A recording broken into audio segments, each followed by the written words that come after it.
Gente, até eu ficaria com medo de viver nesse período. Que período mais repressor, hein? Censura, prisões.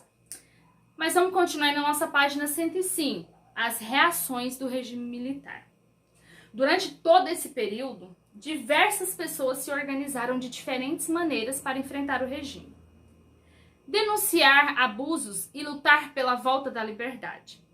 No entanto, independentemente de como fosse a manifestação contrária ao governo, os indivíduos podiam ser duramente reprimidos pelos agentes do Estado, entre eles a polícia e os censores. Alguns dos grupos opositores acreditavam que somente seria possível combater a ditadura de forma radical e aderiram à luta armada. Esses grupos promoviam assaltos a bancos, sequestros de autoridades e outros atos criminosos para conseguir dinheiro, financiar ações contra o governo e desestabilizá-lo.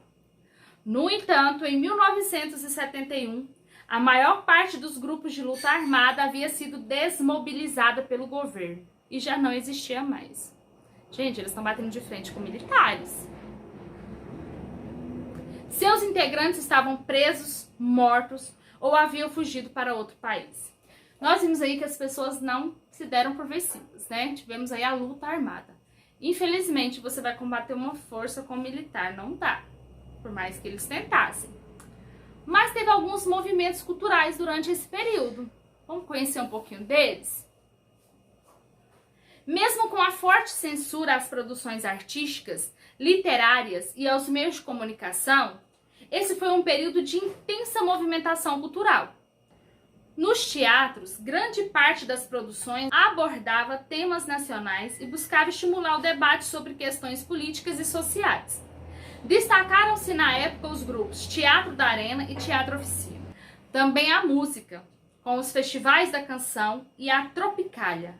O audiovisual, com o cinema novo, e a imprensa alternativa compunham um rico quadro de contestação cultural ao regime. Então nós temos aí, né, duas imagens para vocês verem, né, o cartaz do filme Barra Vento e os atores Jacira Silva e Otávio Augusto, a montagem da peça Samba contra $0. $00. Nós vimos aí que apesar de tudo, ainda as pessoas tinham um movimento cultural. Mas vamos ver aí como se dá a abertura política na página 106. A partir de 1975, a censura ficou mais moderada.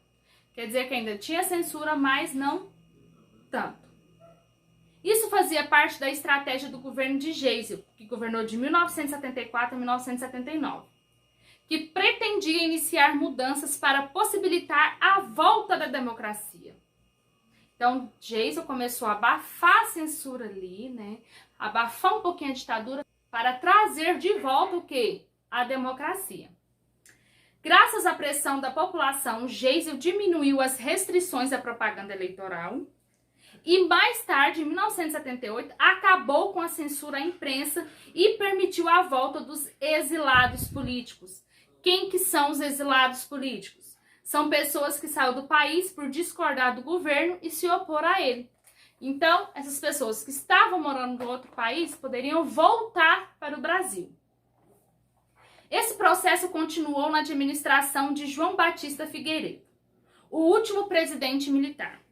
No governo de Figueiredo, o Congresso aprovou a Lei da Anistia. O que foi a Lei da Anistia?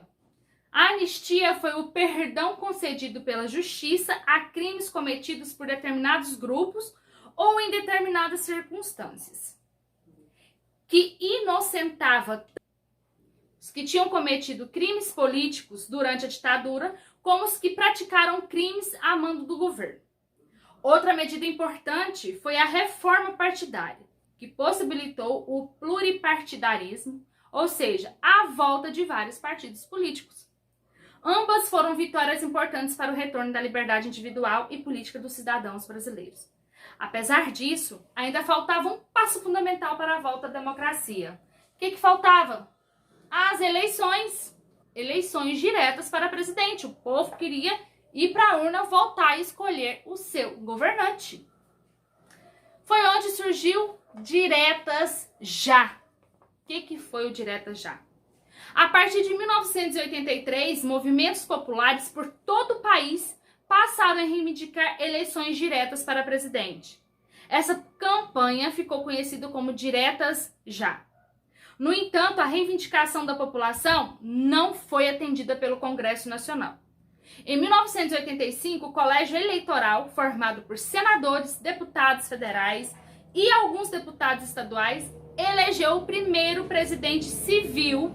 O que é civil? Um presidente que não era militar, depois de 21 anos de ditadura militar, que foi o tão conhecido mineiro Tancredo Neves. Que luta, hein? Houve todo aquele movimento de direta já. Porém, não deu certo. Não foi instaurado. Mas mesmo assim, o colégio eleitoral elegeu o primeiro civil, dando fim aí ao período, ao regime ditatorial militar. Agora vamos realizar nossas atividades, colocar em prática tudo que aprendemos aqui hoje.